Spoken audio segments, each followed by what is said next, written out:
You're watching KFYR-TV, your news leader.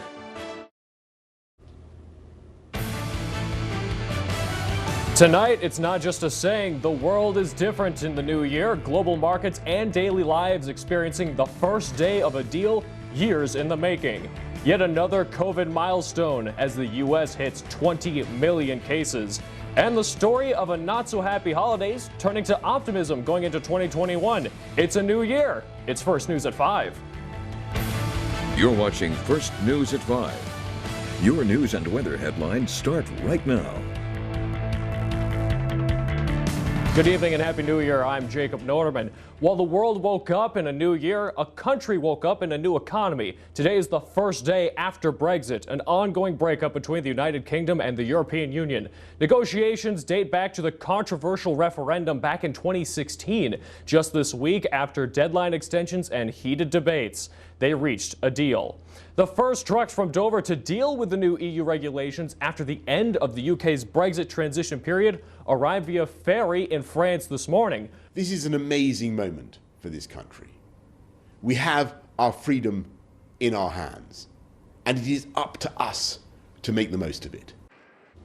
In Paris this morning, travelers from London arrived aboard the first Eurostar train from London post-Brexit. British and European businesses have warned of carnage at the border as they learn to navigate a wall of red tape and paperwork that threatens to disrupt the smooth flow of nearly $1.2 trillion in annual trade. And mixed reviews about the Brexit impact from people living inside and outside British borders.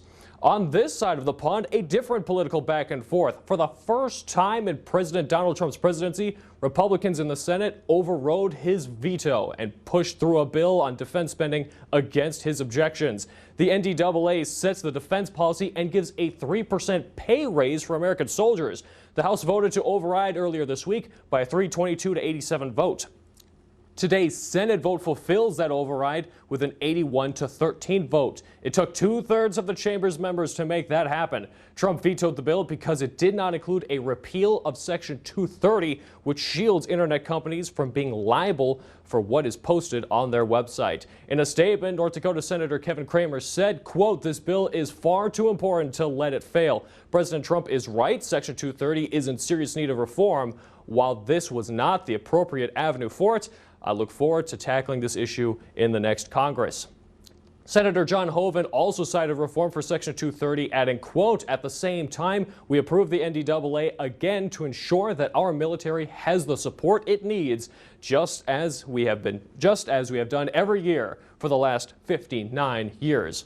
Meanwhile, a bill that would increase the $600 stimulus checks to $2,000 remains stuck in the Senate. The president, Senate Democrats, and a handful of Republicans have come out in support of it. However, Senate Majority Leader Mitch McConnell continues to oppose bringing to a vote, at least so far. But the debate raged on in D.C. today. This proposal is a shotgun approach.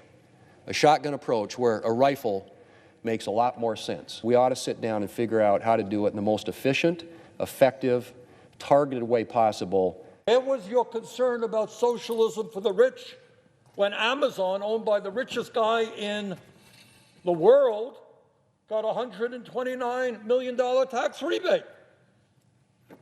I didn't hear much about socialism for the rich during that debate.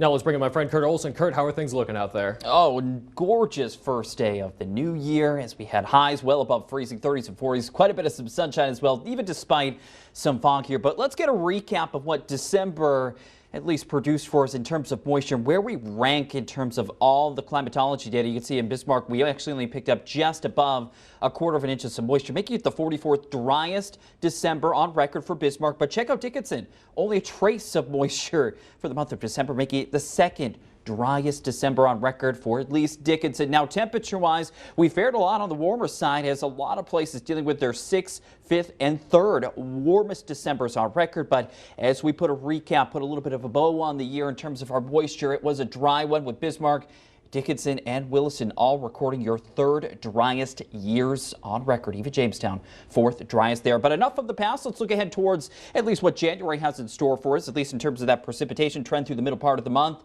And it doesn't look too active. We'll see a few light shots at some precipitation this weekend, but overall remaining on the drier side temperature-wise. Well, the good news is those mild conditions look to stick around.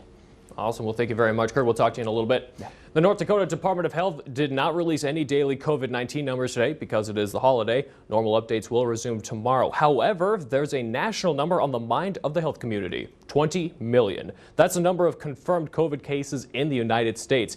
The increase comes as health officials race to vaccinate millions of Americans. The U.S. has nearly 1/4 of the more than 83 million COVID cases worldwide. India trails the U.S. with 10 million and Brazil with 7 million. Highway Patrol says a 43-year-old Bismarck man was killed on Highway 1806 around 8 p.m. last night. Troopers say the man was standing in the middle of the road when a car struck him. The driver has not been charged and told troopers he was unable to avoid striking the man. The pedestrian was pronounced dead at the scene. A Bismarck man is being held on an attempted murder charge for shooting a 28-year-old man in a Mandan trailer court at 4 a.m. this morning. 28-year-old Terry Peltier shot the victim in the left hip and fled from the area. Police later located Peltier at his residence in Bismarck and was taken into custody. Mandan police say the victim was taken to the hospital. His condition is unknown at this time. Minot saw 2 additional homicides in just the month of December. That brings the yearly total to 7, the most for any North Dakota city, followed by Fargo with 5. Bismarck did not have any homicides in the city in 2020, with Minot having the most in the state. Police Chief John Kluge said the drug issue in Minot is a serious problem leading to many of the homicides. These numbers do not include homicides for the entire county. Minot has the smallest population of city residents compared to Fargo and Bismarck. Up next on First News at 5, the story that exemplifies 2020 while staying optimistic for 2021.